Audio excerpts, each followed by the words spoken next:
Mi hermano me robó el carro que compré con mi sueldo, presumiendo que él sí sabía cómo manejarlo.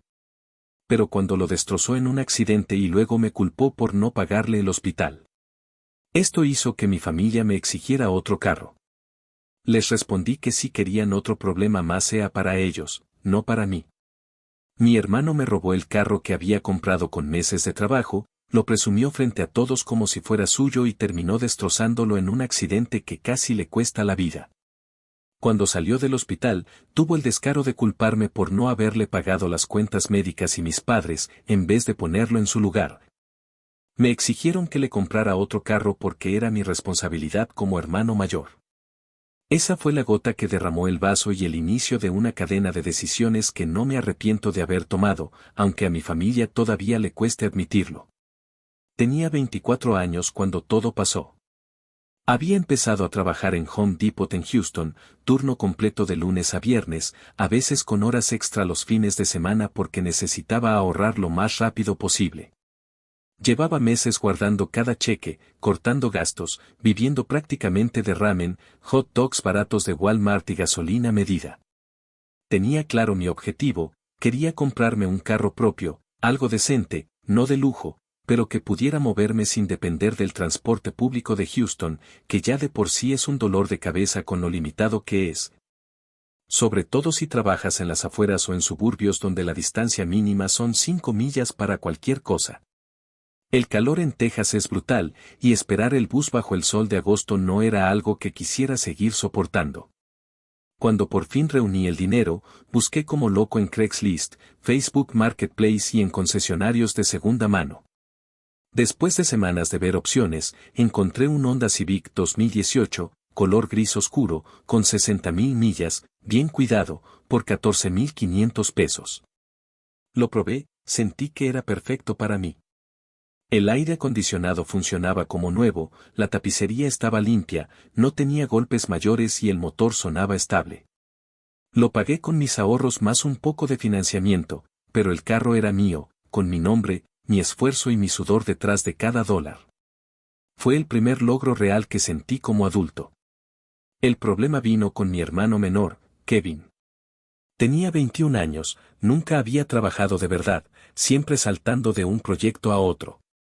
Decía que iba a hacer DJ, luego que iba a vender ropa en línea, después que iba a invertir en criptomonedas y al final pasaba las tardes en la casa de mis padres jugando en la consola. Mientras yo me partía la espalda cargando maderas y cajas pesadas en Home Depot. La dinámica en la casa siempre había sido que él era el consentido. Mis padres le perdonaban todo, lo trataban como si fuera el que algún día iba a triunfar y yo era solo el hijo responsable que cumplía. Yo lo aceptaba porque ya estaba acostumbrado, pero lo del carro cambió todo. El primer día que lo llevé a la casa, estacioné afuera y me quedé mirándolo un rato, orgulloso. Kevin salió y lo primero que dijo no fue felicitarme, ni siquiera preguntarme cómo lo conseguí, sino, Dan, este carro se ve bien. Lástima que no sabes manejarlo como se debe. Yo sí sabría sacarle provecho. Me reí incómodo y le dije que ni lo pensara, que ni siquiera intentara tocarlo. Él respondió con esa sonrisa arrogante que siempre ponía cuando creía que estaba por encima de todos: relájate, bro, tú ni sabes. Mira cómo lo estacionaste todo torcido. Yo sí sé manejarlo, de verdad. No le di importancia, pero esa misma noche me di cuenta de que no iba a soltar el tema. Durante la cena, frente a mis padres, volvió a mencionarlo. Si yo tuviera ese carro, me iría hasta Austin en un road trip, no como este que ni lo saca de la cuadra. Mi mamá le rió el comentario, mi papá solo dijo que no molestara, pero nadie le marcó un límite. Yo sí lo hice: Kevin, no vas a tocar mi carro. No es tuyo. Ni lo pienses. Él solo levantó las cejas y dijo: tranquilo, hombre, no seas egoísta. La traición llegó un sábado en la mañana. Yo estaba trabajando turno extra y al salir, cuando fui al estacionamiento del Home Depot, mi carro no estaba. Pensé que me lo habían robado. Entré en pánico, llamé a la policía, hice el reporte, y cuando estaba en medio del caos, recibí una llamada de mi madre. Su voz estaba alterada, llorando. Tu hermano tuvo un accidente. Sentí que me tragaba la tierra. Pregunté qué carro, todavía sin asimilar, y me soltó, tu Honda, el que compraste. Se lo llevó y chocó. Me quedé en silencio, con el celular pegado a la oreja, sin palabras. Ella solo repetía que fuera al hospital. Cuando llegué al Memorial Germán en el centro, vi a Kevin en una camilla con el brazo vendado y el rostro con raspones. Apenas me vio, en vez de disculparse, me dijo, si tuvieras mejores frenos, esto no habría pasado. Sentí que me hervía la sangre. Le grité frente a todos que el carro no era suyo, que me lo había robado. Él se encogió de hombros y dijo, es familia, ¿qué más da? Tú deberías pagarme el hospital, al final es culpa tuya por no enseñarme bien cómo usarlo. Mis padres intervinieron de inmediato. Mi mamá llorando, diciendo que no fuera tan duro, que al menos Kevin estaba vivo, que las cosas materiales se recuperan.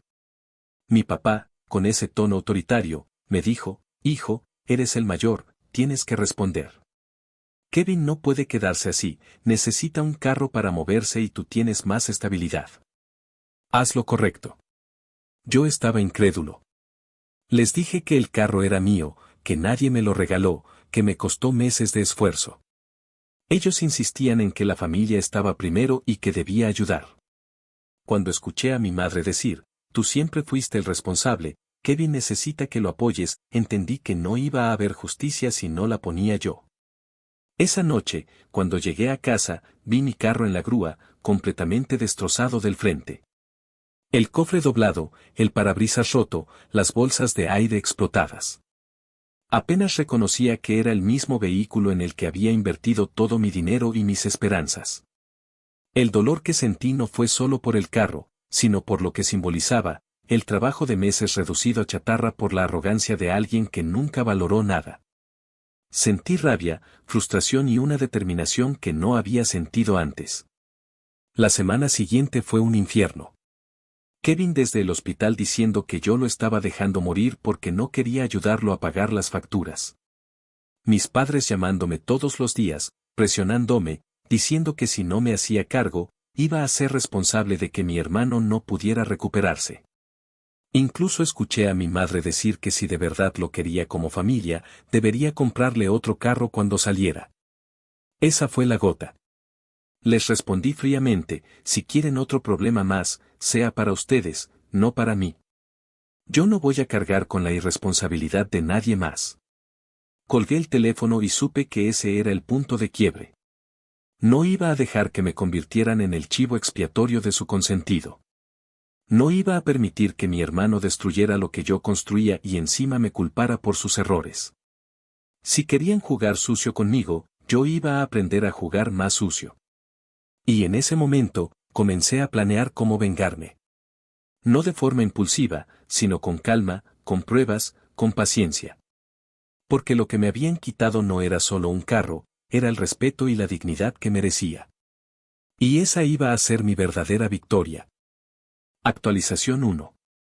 2 semanas después del accidente, la tensión en mi casa era como una nube espesa que no se disipaba. Todo giraba en torno a Kevin, a su recuperación, a su supuesto sufrimiento, mientras yo era pintado como el villano que no estaba dispuesto a sacrificarse por el bien de la familia. Al principio intenté mantenerme al margen, ir a trabajar, regresar tarde, evitar conversaciones, pero no se podía escapar de la manipulación emocional que mis padres desplegaban cada día. Cada llamada, cada mensaje de texto, cada suspiro en la mesa de la cena tenía la misma carga, yo debía ser quien resolviera todo. El accidente había dejado a Kevin con un brazo fracturado y varias lesiones menores, pero nada que realmente le impidiera caminar o hablar.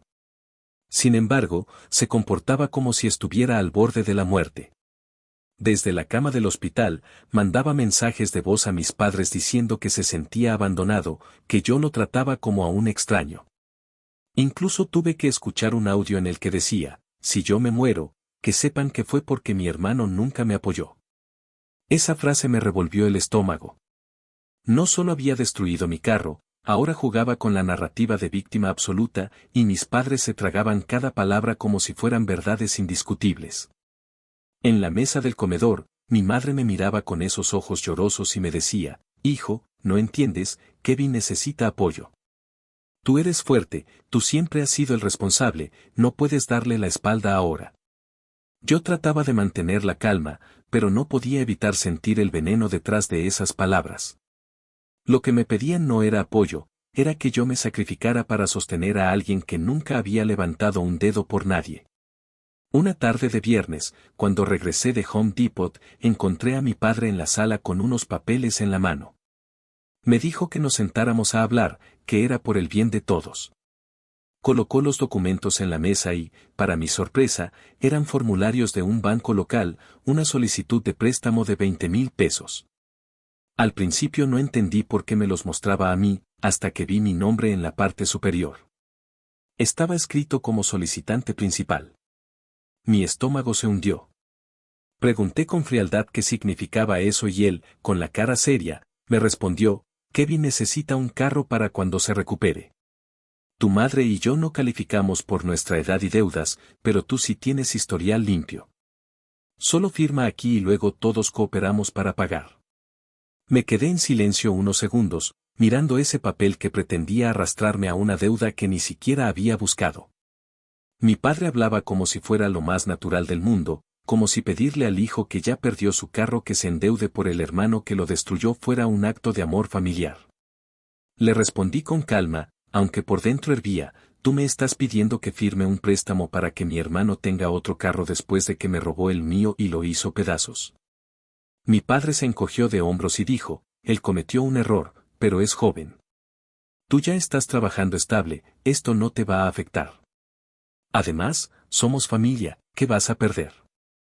En ese instante entendí que no solo estaban dispuestos a manipularme emocionalmente, sino que también querían arrastrarme financieramente a un agujero que no me correspondía.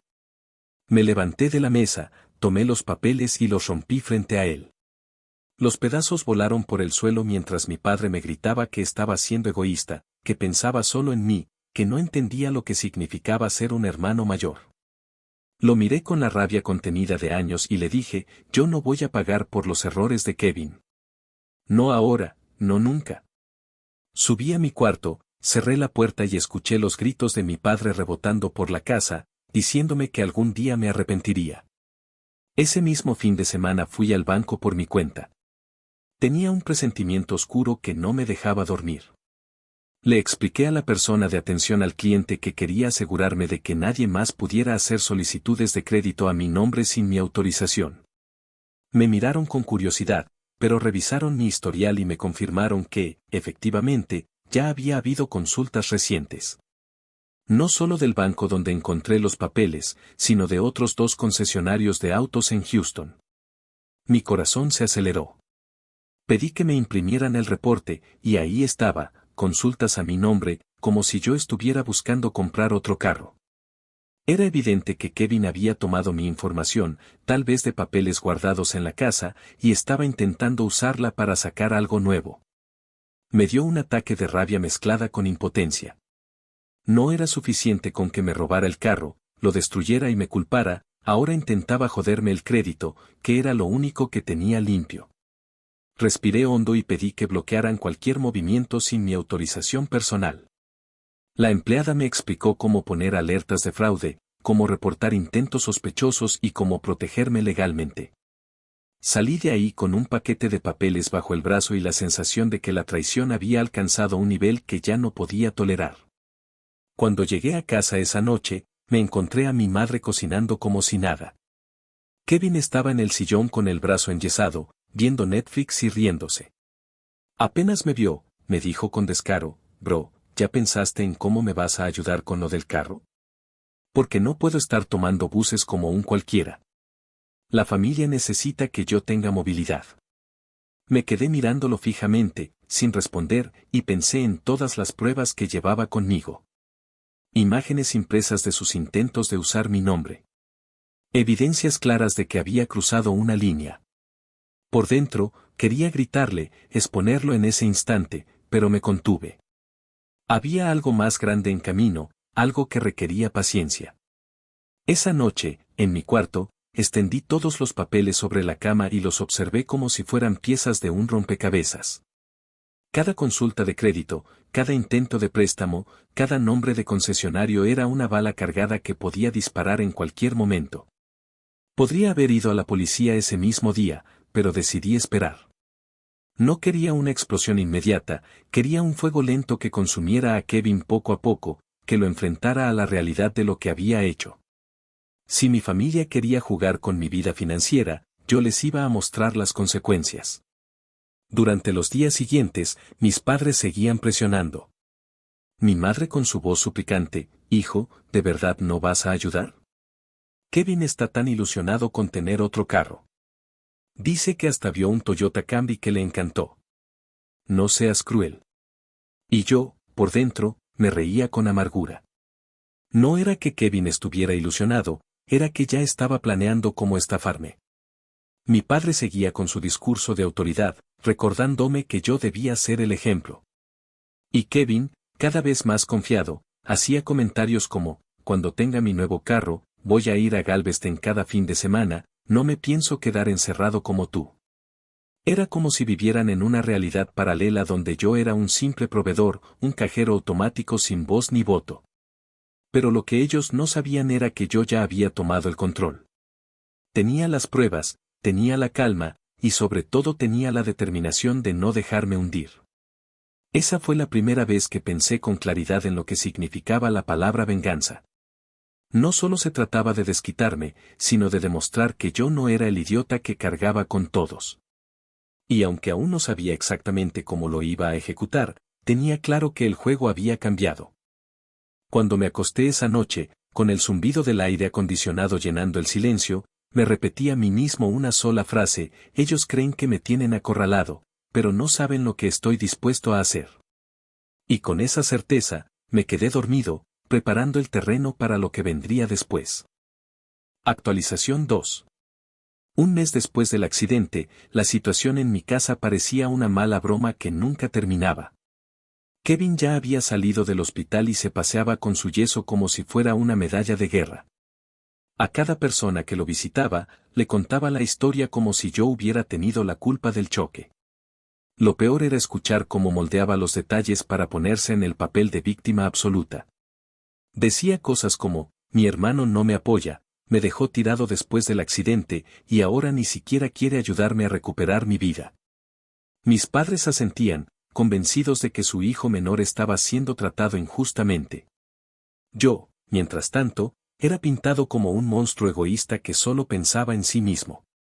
Pero lo que realmente encendió mi furia no fue escuchar esas versiones distorsionadas, sino ver cómo empezaba a presumir en redes sociales. Un día, después del trabajo, me metí en Instagram y vi que Kevin había publicado una foto con un pie de foto que decía: «Pronto manejando de nuevo, esta vez en algo mejor que un Honda Civic». El que sabe, sabe. La imagen mostraba un volante genérico que claramente había descargado de Google, pero el mensaje era obvio: estaba dando a entender que pronto tendría un carro nuevo. Lo que para los demás era una simple fanfarronada, para mí era la confirmación de lo que ya sabía: estaba planeando algo a mis espaldas. Me quedé mirando esa publicación una y otra vez, tratando de descifrar si había alguien detrás ayudándolo, o si simplemente estaba usando mi información para abrir puertas. Revisé mis papeles, y confirmé que todavía había alertas de fraude activas en mi historial de crédito. Al día siguiente, recibí en mi correo una notificación de Equifax indicando que había habido otra consulta en mi nombre, esta vez desde un concesionario de autos en Katy. Casi tiré el celular contra la pared. Era la prueba definitiva de que Kevin no solo fantaseaba, sino que estaba intentando materializarlo. Con esa rabia recorriéndome las venas, imprimí los reportes y los guardé en una carpeta. Cada página era un recordatorio de que me estaban tratando como si fuera un idiota. Kevin ni siquiera tenía un trabajo estable, no tenía cómo pagar un carro nuevo, pero confiaba plenamente en que sus caprichos serían cubiertos a través de mí, ya fuera manipulando a mis padres o falsificando mi información. Un domingo por la tarde, durante la cena, salió el tema. Kevin, con esa voz arrogante y su típica sonrisa, dijo frente a todos: «Ya casi cierro trato con un Camry 2020. Está precioso, con asientos de cuero y todo. Me lo merezco después de todo lo que pasé». Mi madre aplaudió como si estuviera escuchando una noticia feliz. Mi padre lo miró con orgullo, como si estuviera hablando de un logro académico. Yo me atraganté con la comida, solté el tenedor y lo miré fijamente. ¿Cómo piensas pagar ese carro?, pregunté con frialdad. Kevin ni se inmutó, pues con financiamiento, obvio. Yo sí sé moverme, no como tú que te conformaste con un Civic barato. La sangre me hervía, pero me contuve. No quería mostrar mis cartas todavía. Solo respondí, pues más te vale no usar mi nombre ni mi crédito para tus estupideces. Kevin se echó a reír y dijo, relájate, bro, nadie quiere tu pinche crédito. Yo puedo solo. Mis padres intervinieron enseguida, diciendo que no peleáramos, que había que apoyar a Kevin en su recuperación, que yo debía estar feliz de verlo motivado. Motivado para hundirme más, pensé. Esa noche, decidí revisar más a fondo. Con ayuda de un amigo que trabajaba en un concesionario en Sugarland, confirmé algo aterrador. Kevin había pasado por varios lugares preguntando por carros y había usado mi número de seguro social para simular aplicaciones de crédito. Tenían su nombre en la boleta, pero los números eran míos. Me lo contó todo con un tono de advertencia, ten cuidado, porque si esto sigue, alguien va a aceptar y el problema se te va a venir encima a ti. Me quedé helado. No dormí esa noche. La idea de que pudiera terminar atado a una deuda de un carro que ni siquiera había visto me ponía al borde del colapso.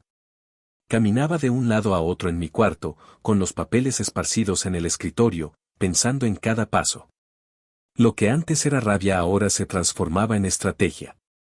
Ya no se trataba solo de protegerme, sino de usar toda esa información en su contra. Kevin pensaba que yo era el hermano aburrido y débil, el que nunca peleaba, pero lo que no sabía era que yo ya estaba construyendo una bomba de tiempo que estallaría en sus manos. La semana siguiente, mientras trabajaba en Home Depot, me sorprendí a mí mismo tomando notas en una libreta entre turno y turno.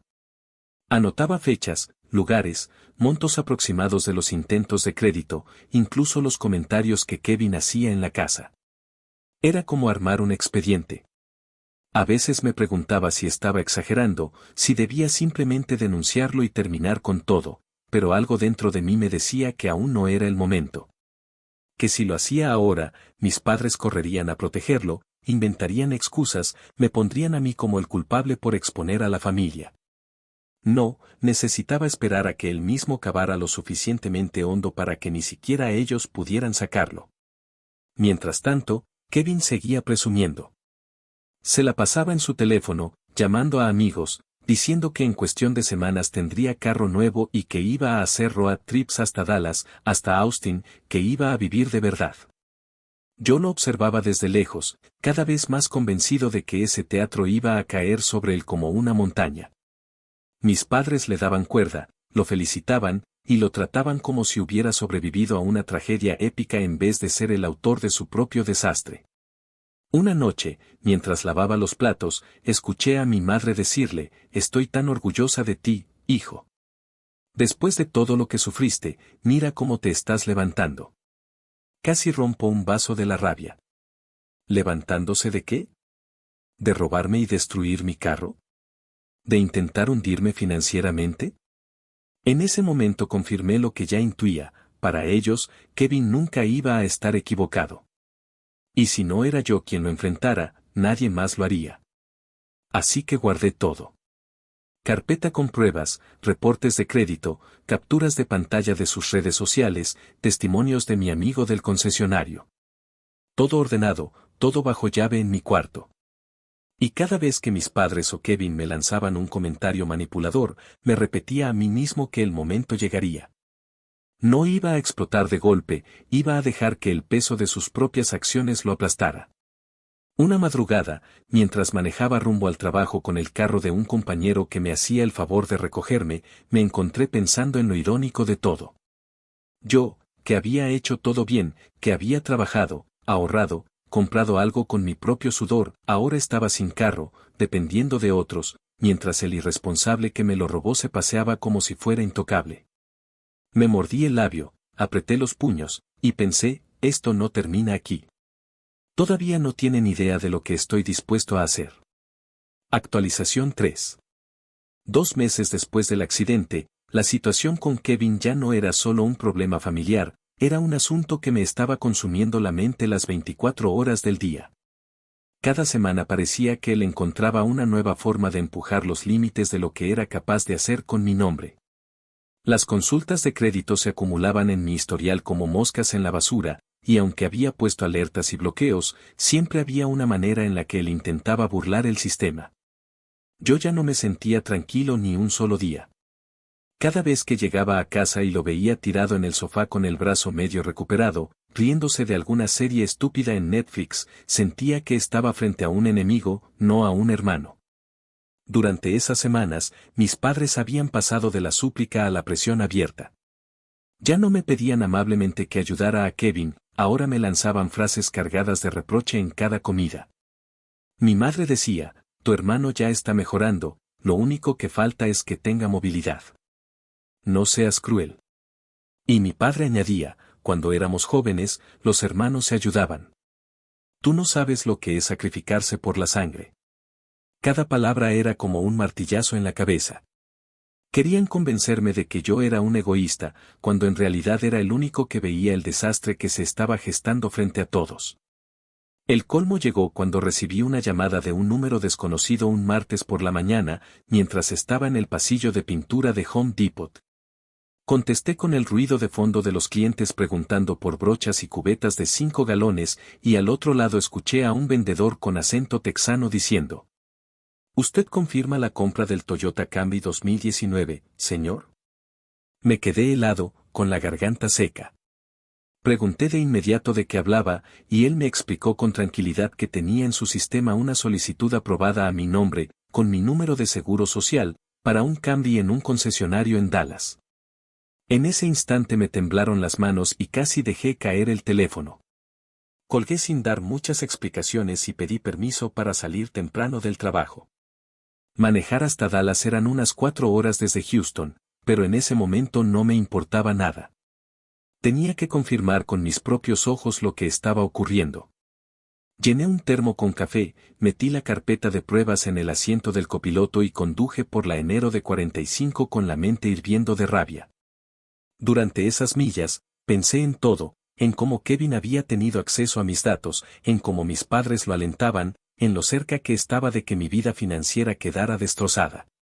Llegué al concesionario al final de la tarde. El calor seguía pegando fuerte, el aire olía a asfalto caliente y a caucho. Entré directo a la oficina de ventas, pedí hablar con el gerente y le mostré mi licencia. El hombre, con gesto sorprendido, sacó unos papeles del archivo y me los puso frente a la cara. Ahí estaba, una solicitud de financiamiento con mi nombre completo, mi número de seguro social y mi dirección. Pero la firma al final no era la mía. Era una imitación torpe, la típica letra infantil que siempre había tenido Kevin. Sentí un escalofrío recorriéndome la espalda. El gerente me explicó que todavía no habían entregado el carro porque había dudas con la aprobación final, pero que el solicitante, mi hermano, había estado ahí el fin de semana anterior, hablando con los vendedores como si todo estuviera bajo control. Le pedí copias de los documentos, le conté que era un caso de fraude de identidad y que estaba dispuesto a llevarlo a la policía. El hombre, quizás para protegerse legalmente, me dio todo lo que pedí. Guardé esas copias en mi carpeta y salí de ahí con un plan más claro que nunca. Regresé a Houston esa misma noche, agotado pero con una energía fría en el cuerpo. Ya no había dudas, tenía pruebas físicas, firmas falsas, solicitudes concretas. Podría haber ido directo a la comisaría y denunciarlo en ese momento, pero decidí esperar un poco más. Quería que el golpe fuera tan fuerte que ni mis padres pudieran inventar excusas. Quería que Kevin se viera atrapado en su propia trampa. Los días siguientes fueron una tortura silenciosa. Kevin no sospechaba nada. Al contrario, estaba más eufórico que nunca, hablando por teléfono a todo volumen con amigos, diciendo cosas como, ya casi lo tengo, man. Este fin de semana me lo entregan. Vas a ver, va a ser el mejor carro de todos. Yo lo escuchaba desde la cocina, con los papeles guardados en mi mochila, sintiendo que cada palabra lo acercaba más al precipicio. Mis padres, como siempre, lo alentaban. Mi madre decía, estoy tan feliz de verte recuperado. Todo va a mejorar pronto. Y yo solo pensaba en lo rápido que cambiarían sus caras cuando supieran la verdad. Una noche, después de la cena, decidí tantear el terreno. Le pregunté a Kevin casualmente qué planes tenía para el fin de semana. Él sonrió con esa arrogancia que me daba asco y dijo, nada importante. Quizás pasar por Dallas. Tú tranquilo, bro, tú no entiendes estas cosas. Esa fue la confirmación que necesitaba. No solo estaba usando mi nombre, sino que tenía el descaro de hablarme en la cara como si fuera un idiota. Me encerré en mi cuarto, abrí la carpeta y extendí todas las pruebas sobre la cama. Tenía capturas de sus redes sociales, reportes de crédito, copias de las solicitudes falsas, nombres de concesionarios, todo. Lo miré como un detective armando un caso y supe que estaba listo. Lo único que faltaba era esperar a que diera un paso más, uno definitivo, para hundirlo sin que hubiera vuelta atrás. Durante esa semana apenas podía dormir. Soñaba con escenarios en los que la policía llegaba a mi casa, con mis padres gritándome que había arruinado a Kevin, con mi hermano llorando como una víctima. Pero al despertar, el odio me devolvía la calma. Recordaba cómo me robó mi carro, cómo lo destrozó, cómo me culpó, cómo intentó hundir mi crédito, y me decía que no había espacio para la piedad. El viernes, mientras regresaba del trabajo, lo vi hablando en el porche con un amigo. Decía en voz alta, este fin de semana ya se hace, man. Camry 2019, asientos de cuero, sistema de sonido Bose. No como el Civic de mi hermano, esa chatarra aburrida. Cerré la puerta de mi cuarto con cuidado, me senté en el escritorio y escribí en una hoja, plan de acción. En la parte superior anoté la fecha. Debajo, escribí, paso 1, esperar la confirmación final. Paso 2, presentar pruebas. Paso 3, arruinarlo frente a todos. Esa noche, mientras me acostaba con la carpeta a un lado de la cama, sentí algo que no había sentido desde que empezó todo, control. Ya no era el hermano mayor usado como salvavidas. Ya no era el hijo obediente que cargaba con la vergüenza de los demás. Era alguien que iba a recuperar lo que le habían quitado, incluso si para eso tenía que dejar a toda mi familia hecha pedazos. Cuando apagué la luz, me repetí en silencio, ya casi, Kevin. Ya casi. Actualización 4. 3 meses después del accidente, la tensión en la casa ya no era un simple ruido de fondo, era un campo minado. Todo giraba en torno a Kevin y su fantasía de conseguir un carro nuevo, como si el accidente y todo el desastre que había provocado nunca hubieran existido. Mis padres lo trataban como un mártir que había sufrido demasiado y yo era el villano silencioso que no quería apoyarlo. Lo que ellos no sabían era que yo tenía la soga lista para apretarse alrededor de su cuello, y que cada palabra que salía de su boca lo acercaba más a su caída. Kevin había pasado de hablar de planes a presumir que ya estaba a punto de cerrar un trato definitivo. Lo escuchaba en las llamadas con sus amigos, en las que decía cosas como, este mes ya me lo entregan, no es cualquier cosa, es un Camry con asientos de cuero. Se van a morir de envidia. Mis padres sonreían al escucharlo, convencidos de que era un paso hacia su independencia. Yo lo observaba en silencio, apretando los dientes, con la carpeta de pruebas escondida en mi cuarto como un tesoro oscuro. Un martes recibí la llamada que estaba esperando. Era un oficial de policía de Houston que me pidió pasar por la estación porque había una denuncia relacionada con fraude de identidad vinculada a mi nombre. Mi corazón se aceleró porque supe de inmediato lo que era. El concesionario de Dallas había tomado en serio mi advertencia y había pasado el caso a las autoridades. Fui al día siguiente con todos mis documentos y copias. El oficial, un hombre de unos 50 años con el uniforme arrugado y mirada cansada, hojeó las pruebas en silencio y luego me preguntó, ¿sabe quién puede estar detrás de esto? No dudé ni un segundo. Dije el nombre de Kevin. El policía suspiró, tomó nota y me explicó que abrirían un caso, que necesitaban citarlo para declarar. Salí de ahí con una mezcla de alivio y adrenalina. Ya no era solo yo contra mi hermano. Ahora había un sistema detrás, un proceso legal que iba a arrastrarlo. Lo único que tenía que hacer era esperar a que la rueda empezara a girar. La bomba estalló 2 semanas después. Un viernes en la tarde, cuando llegué del trabajo, encontré a mis padres en la sala con rostros pálidos y tensos. Kevin estaba sentado en el sillón, con los brazos cruzados y la mandíbula apretada. Sobre la mesa había un sobreoficial con el sello de la policía. Mis padres me miraron como si hubiera traído la peste a la casa. Mi madre, con lágrimas en los ojos, me gritó, ¿cómo pudiste hacerle esto a tu hermano? Yo respiré hondo y respondí con calma, yo no le hice nada. Él se lo hizo a sí mismo. Kevin explotó, se levantó y me gritó, eres un maldito traidor, ¿cómo pudiste ir a la policía? Eres mi hermano. Yo no me moví, lo miré directo a los ojos y le dije, no soy tu cómplice. Me robaste, intentaste hundirme, y ahora vas a pagar las consecuencias. El silencio que siguió fue brutal. Mis padres me miraban con odio, incapaces de aceptar que el hijo perfecto era un fraude. Los días siguientes fueron un desfile de tensión. Kevin fue citado formalmente para declarar en la estación. Mis padres corrieron como locos, buscando abogados, llamando a conocidos, intentando minimizar el problema. Pero el daño ya estaba hecho, en su historial ya quedaba la marca de una investigación por fraude de identidad. Y lo peor para él es que los concesionarios empezaron a cerrar sus puertas. Las consultas de crédito, las firmas falsas, todo eso quedó registrado.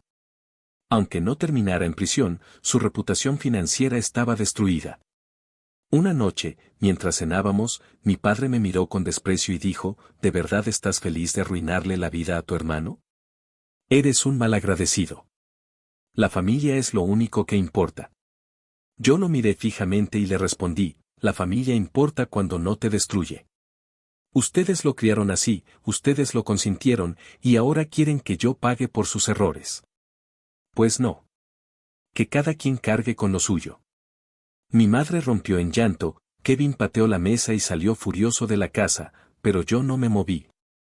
Era la primera vez en años que sentía que hablaba desde un lugar de fuerza, no de sumisión. Los rumores comenzaron a correr entre los vecinos y conocidos. Houston es grande, pero los círculos familiares siempre son pequeños. La gente empezó a murmurar que Kevin estaba metido en problemas legales, que había intentado comprar un carro con papeles falsos. Cada vez que salía al supermercado con mi madre, podía ver las miradas de lástima o burla que nos lanzaban. Ella bajaba la cabeza, avergonzada, mientras yo caminaba con la frente en alto. Kevin, en cambio, se hundía más en su arrogancia. Decía que todo era un malentendido, que yo había exagerado, que la policía no tenía nada en su contra. Pero lo veía nervioso, mordiendo las uñas, evitando responder llamadas. Había perdido esa confianza arrogante que lo caracterizaba, y yo disfrutaba cada segundo de su caída. Un día, recibí otra llamada del concesionario en Dallas. El gerente quería agradecerme por haber actuado rápido, porque si no, habrían entregado el carro y el fraude habría sido mucho mayor. Me dijo algo que me quedó grabado, a veces, la gente necesita aprender que las acciones tienen consecuencias. Colgué el teléfono y pensé en cómo Kevin nunca había aprendido eso porque mis padres siempre lo habían protegido. Ahora, por primera vez en su vida, no había un colchón para salvarlo. En casa, la dinámica se volvió insoportable. Mis padres me culpaban abiertamente de todo, decían que si yo no hubiera expuesto a Kevin, nada de esto habría pasado. Yo respondía con frialdad que si él no hubiera robado mi carro y usado mi información, nada de esto habría existido. La distancia entre nosotros creció tanto que apenas nos dirigíamos la palabra. Yo pasaba más tiempo en el trabajo o en el cuarto de un amigo que en casa, pero en el fondo, me sentía satisfecho. La fractura que siempre había existido en mi familia ahora estaba expuesta, imposible de ocultar bajo sonrisas falsas. La estocada final llegó cuando Kevin intentó aplicar nuevamente para un préstamo en otro concesionario y fue rechazado automáticamente por las alertas de fraude en su historial. Lo escuché maldecir en la sala, gritar que todo era mi culpa, que yo lo había arruinado para siempre. Lo vi golpear la mesa con rabia, impotente, y en ese momento sentí algo parecido a la justicia. Mis padres todavía intentaban salvarlo, buscaban opciones, pero ya era demasiado tarde. La red de protección que le habían tejido toda su vida se había roto, y yo había sido quien jaló el hilo. Esa noche, mientras me recostaba en mi cama con el aire acondicionado sonando y la ciudad vibrando afuera, me repetí una sola frase: ahora sí, Kevin, empieza tu verdadero castigo. Actualización final. 6 meses después del accidente, la vida en mi casa era un reflejo torcido de lo que había sido antes. La fachada de unidad familiar estaba hecha añicos, y aunque mis padres intentaban mantener las apariencias, ya nadie podía ignorar lo que había pasado. Kevin había perdido el aura de niño dorado que siempre lo rodeó, y aunque todavía intentaba presumir frente a algunos amigos, todos sabían la verdad. Su nombre estaba manchado con antecedentes de fraude de identidad, y aunque no terminó en prisión, quedó atrapado en un limbo legal y financiero que lo perseguiría por años. Yo había aprendido a mantenerme en silencio, observando cómo cada día que pasaba se hundía un poco más en las consecuencias de sus actos. La investigación policial no llegó a mayores porque el concesionario decidió retirar los cargos después de recuperar todo a tiempo, pero eso no borró el hecho de que quedara registrado. Cada vez que intentaba aplicar para un crédito, aparecía la alerta de fraude y las puertas se le cerraban en la cara. Lo vi varias veces volver a casa con papeles arrugados en las manos, murmurando insultos, echándome la culpa por todo. Decía: si no hubiera sido tan hijo de puta, ahora estaría manejando mi carro. Yo lo escuchaba desde la cocina, en silencio, disfrutando la ironía de que ni siquiera entendía que se había disparado solo. Mis padres seguían en su papel de víctimas colaterales. Mi madre lloraba con frecuencia, decía que yo había sido demasiado duro, que una familia debía perdonarse. Mi padre, en cambio, ya no tenía tanta fuerza para gritarme, lo veía cansado, derrotado, como si la realidad le hubiera pasado por encima. La verdad es que ya no me importaba. Durante años había cargado con su favoritismo hacia Kevin, con la idea de que él era el brillante y yo el responsable aburrido. Pero después de todo lo que pasó, sentí que por primera vez en mi vida había demostrado que no era el tonto de la historia. La verdadera justicia llegó cuando el seguro del carro destrozado se resolvió. Resulta que, en los reportes, Kevin había aparecido como conductor principal en el accidente porque fue él quien estaba al volante cuando se estrelló. Yo me aseguré de dejar claro en las declaraciones que el carro me lo había robado sin permiso, que nunca le presté las llaves. El seguro lo tomó en cuenta, y con la investigación en curso, terminaron transfiriendo la responsabilidad de los daños directamente a él. Las deudas de hospital y los costos asociados al accidente quedaron vinculados a su nombre. Ver su cara cuando le llegó la notificación oficial fue un espectáculo que nunca olvidaré. Estábamos en la sala, yo viendo televisión con indiferencia, y él entró con un sobre en la mano. Lo abrió frente a todos, leyó el documento y su rostro se transformó en un mapa de furia y desesperación. Gritó que yo lo había arruinado, que había manipulado todo para dejarlo hundido, que nunca más iba a poder salir adelante. Yo simplemente respondí: no hice nada más que dejar que cargues con tus propias decisiones. Mis padres guardaron silencio. Por primera vez, no tuvieron cómo defenderlo. Con el paso de las semanas, Kevin se convirtió en una sombra de lo que era. Ya no presumía en redes sociales, apenas salía de la casa. Sus amigos dejaron de visitarlo, cansados de sus mentiras y sus promesas incumplidas. Lo vi varias veces discutir con mi madre porque quería dinero para empezar un negocio o comprar equipo de DJ, pero ella ya no podía cubrirle nada. Mi padre, aunque todavía lo defendía en ocasiones, también empezó a perder la paciencia.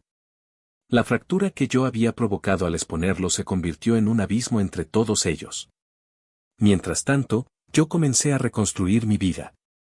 Apliqué para un crédito pequeño en un concesionario en Houston y, gracias a que mi historial seguía limpio, lo aprobé sin problemas. Recuerdo la sensación de entrar al lote y ver el Mazda 3 2021 que terminaría comprando. Rojo metálico, interior impecable, con menos de 20,000 millas.